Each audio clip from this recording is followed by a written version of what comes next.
listening or watching Radio Afinju. The time is 6 p.m.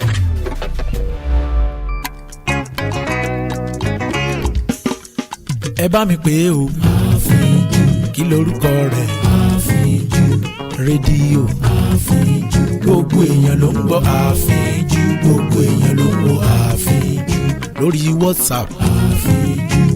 Instagram. Àfínjú. Facebook. Àfínjú. Lórí X. Àfínjú. Lórí YouTube. Àfínjú. Lórí TikTok. Àfínjú. Kí lorúkọ rẹ̀? Àfínjú. Ẹ bá mi pè é o. Àfínjú. Rédíò. Àfínjú. Gbogbo èèyàn ló ń gbọ́ Àfínjú. Gbogbo èèyàn ló ń gbọ́ Àfínjú. Gbogbo èèyàn ló ń gbọ́ Àfínjú. Gbogbo èèyàn ló ń gbọ́ Àfínjú. Rédíò Àfínjú. Rédíò Àfínjú. Rédíò Àfínjú.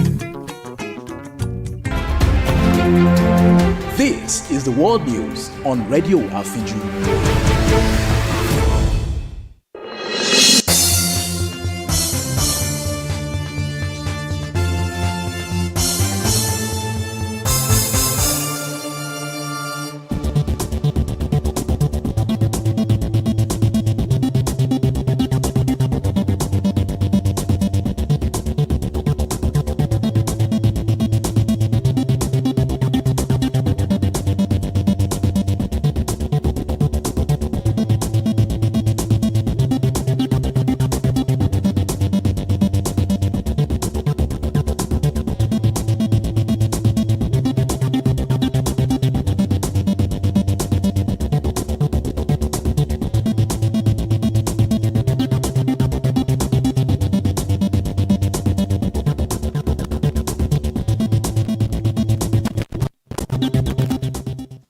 First, a look at the highlights. Federal government targets 44 million health insurance enrollment by 2030. PDP elders accuse Matawale of luring members to APC. Early voting begins in New York mayoral race dominated by Trump foe.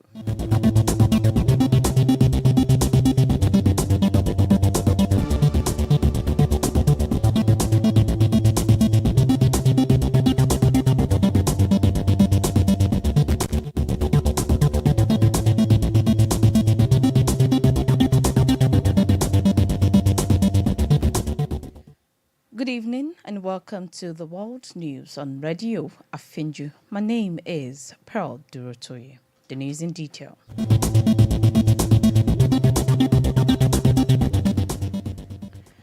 The federal government has said it is working to reach 44 million citizens by 2030 as it has raised healthcare insurance enrollment to cover about 20 million Nigerians.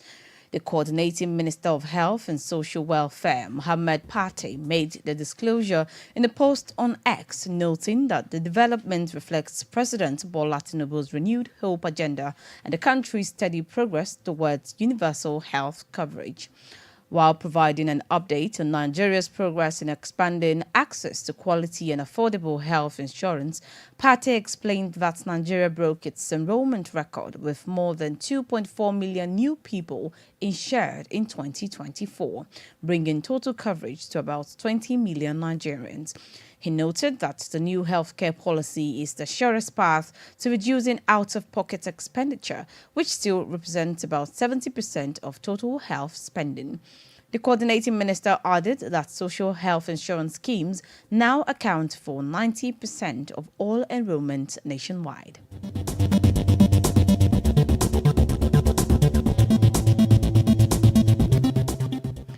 The Minister of State for Defense, Bello Matawale, has been accused of using reckless and undemocratic tactics to lure PDP members into the ruling All Progressives Congress, APC.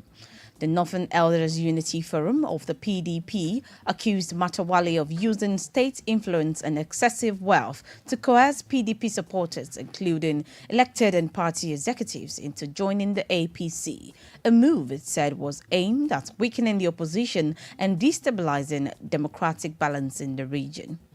The elders made the claim in a statement by the forum's national secretary, Abbas Sadauki, after a strategic meeting of PDP elders from Kaura Namoda, Zormi, Safe and Bungudu local governments, alleging that Machawali's actions were part of a calculated political agenda ahead of the 2027 general elections. The forum expressed concern that the ongoing defection campaign is misleading many loyal PDP members with false promises of greener pastures in the APC, warning that such actions undermine political fairness, justice, and Nigeria's democratic progress. Reports from Zamfara indicate that over 24,000 PDP members, including former party executives and elders across 6 local government areas, have so far defected to the APC.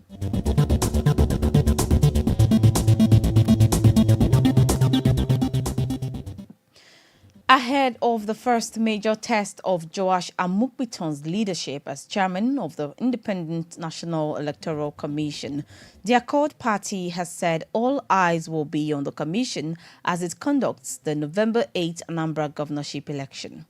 In a statement from the party's national chairman, Maxwell Mbudem, Accord congratulated Amukbiton on his swearing in by President Bola Tinubu following his confirmation by the Council of State and the National Assembly.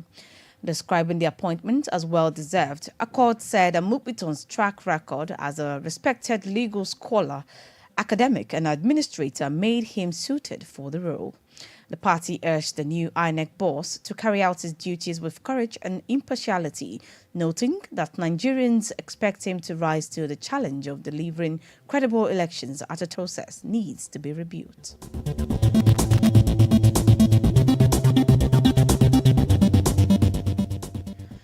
The release of 677.6 million naira for the payment of bursary allowances, academic excellence awards, and special needs scholarships to Katsina students studying in tertiary institutions across Nigeria has been approved by the Katsina State Governor, Diko Rada. A statement by the Chief Press Secretary to the Governor, Ibrahim Mohammed, noted that the approval underscores the governor's firm belief in education as an agent for empowerment, growth and social inclusion, in line with the future agenda which places human capital development at the heart of governance. This latest approval follows the earlier release of over 3 million naira in September 2004 for continuing students, bringing the total disbursement for the 2024-2025 academic session to 677,572,815 naira.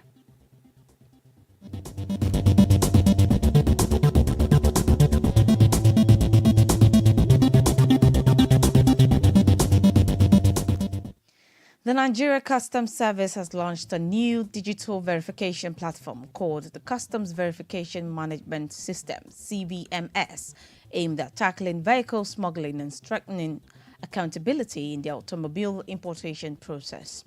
The system was officially launched at the NCS headquarters in Abuja by the Comptroller General of Customs, Adewale Adeniyi, who, speaking at the event, described the initiative as a milestone in the service's ongoing modernization drive, noting that it closes long-standing loopholes in vehicle clearance procedures. According to Adeniyi, the CVMS provides a secure and transparent verification process accessible to all Nigerians and will help curb the circulation of smuggled or improperly cleared vehicles while increasing government revenue. Adeniyi further said that the platform also creates a centralized database where vehicle details can be traced and confirmed within minutes, improving operational efficiency and enhancing interagency coordination.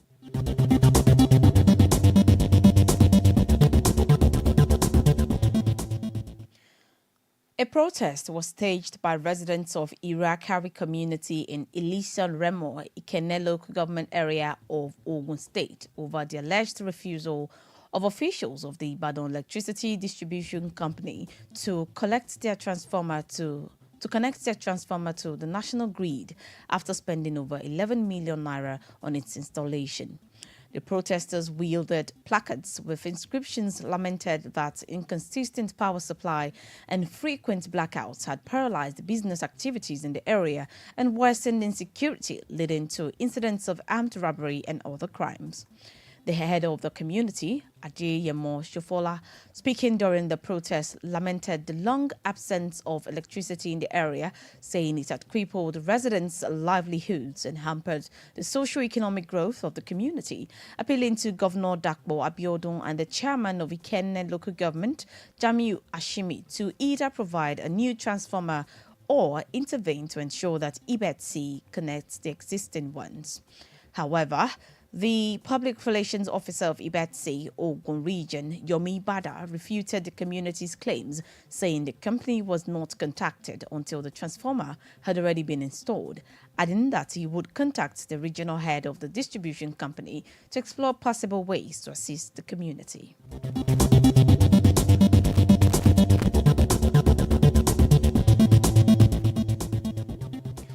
The Bauchi State Police Command has confirmed the arrest of a suspected kidnapper and the rescue of 2 minors abducted in Tilden Fulani, Toro local government area of the state.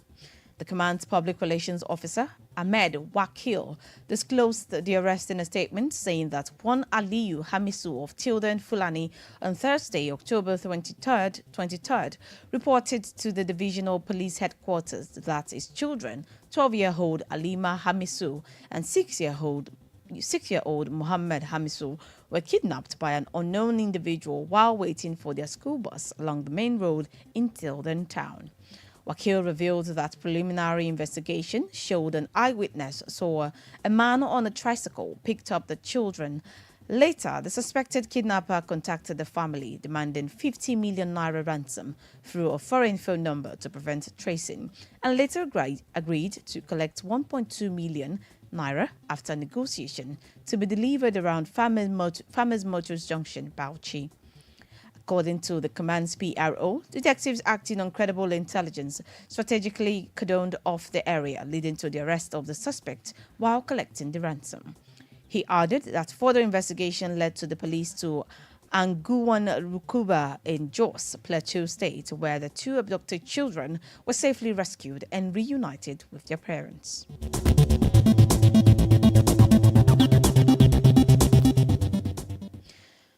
On the foreign scene, Ivory Coast is holding its presidential election with incumbent and strong favorite Alassane Ouattara claiming credit for nearly 15 years of economic growth and relative stability while hinting it will be his final campaign. More than 8 million people have registered to vote in today's election, and polling stations are expected to close this evening. Ouattara, who is a former international banker and deputy managing director of the International Monetary Fund, took power in 2011 after a 4-month civil war that killed around 3,000 people. The war was triggered by the refusal of a predecessor, Laurent Gbagbo, to acknowledge defeat in the 2010 election. Provisional results are expected within 5 days, but runoff will be held if no candidate wins more than 50% of the votes.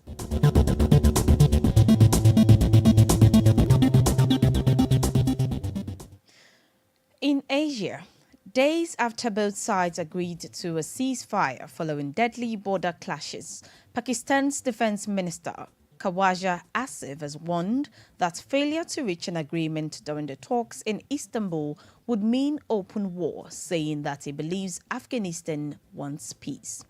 The talks in Istanbul, which have begun and are expected to continue into Sunday, mark the latest attempt by Pakistan and Afghanistan to prevent a relapse into violence after the worst border fighting since the Taliban's 2021 takeover of Kabul. The talks are meant to devise a mechanism to enforce the Doha ceasefire longer term. Asif, in televised remarks from Pakistan, said there had been no incidents in the 4 to 5 days since it was agreed, and both sides were complying with the truce, but said they have the option to have an open war with their rival if no agreement takes place.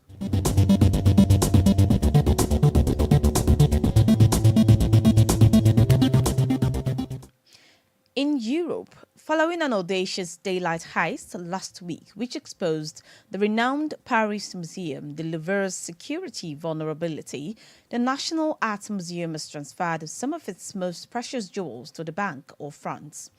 According to French media, the transfer of some precious items from the museum's Apollo Gallery, home to the French crown jewels, was carried out under secret police escort. It was reported that the Bank of France, which stores the country's gold reserves in a massive vault 27 meters below ground, is just 500 meters away from the Louvre on the right bank of the River Seine. Recall that the thieves stole 8 precious pieces worth an estimated $102 million from the Louvre's collection on October 19th, exposing security lapses as they broke into the world's most visited museum using a crane to smash an upstairs window during opening hours and escaped on motorbikes.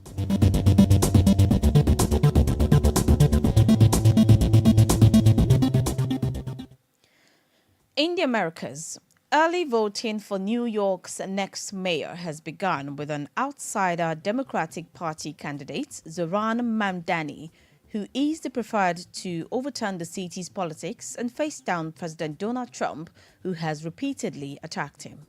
The twisting race has seen state lawmaker Mamdani, a self-described socialist, surge from the political wilderness to become the frontrunner in a campaign in which the current mayor bowed out and the one-time Democratic favorite lost his own primary. The 34-year-old Mamdani's once unlikely campaign has been supercharged by eager campaigning by young New Yorkers in particular. An emphasis on the soaring cost of living has also resonated, with the Queens-based lawmaker promising to freeze rent for 2 million New Yorkers in rent-stabilized properties.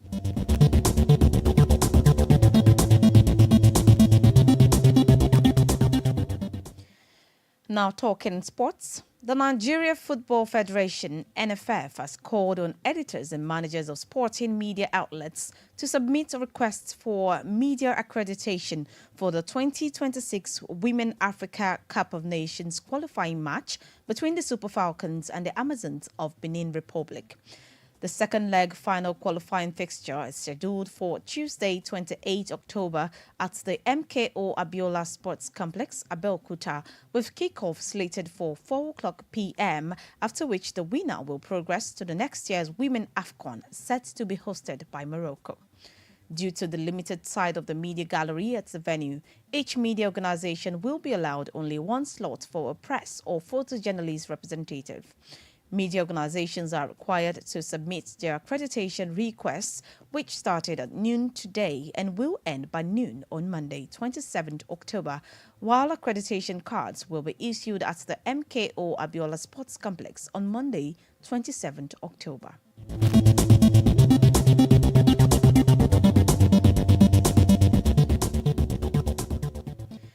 Still talking sports. Liverpool manager Arne Slot has brushed aside concerns over Mohamed Salah's recent goal scarcity, insisting the Egyptian forward's scoring touch will return soon.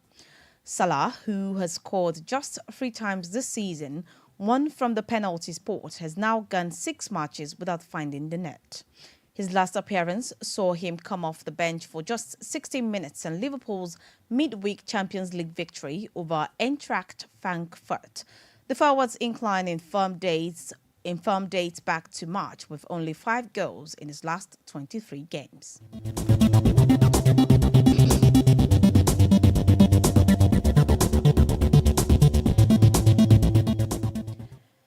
Before we go, here again are the highlights. The federal government is working to reach 44 million citizens by 2030 as it has raised healthcare insurance enrollment to cover about 20 million Nigerians. The Minister of State for Defense, Bello Matawalle, has been accused of using reckless and undemocratic tactics to lure PDP members into the ruling All Progressives Congress APC.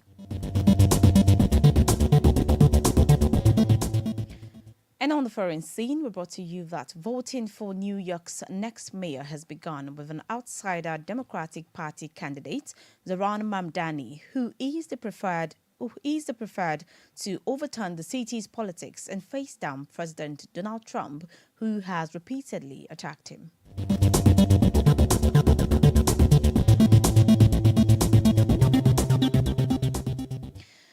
And that was the world news on Radio Afinju. To view our channel, please follow Radio Afinju on Facebook, X, and YouTube. The news was edited by Bukola Karim. My name is Pearl Durotoye. Thanks for listening. Good evening. That was the world news on Radio Afinju.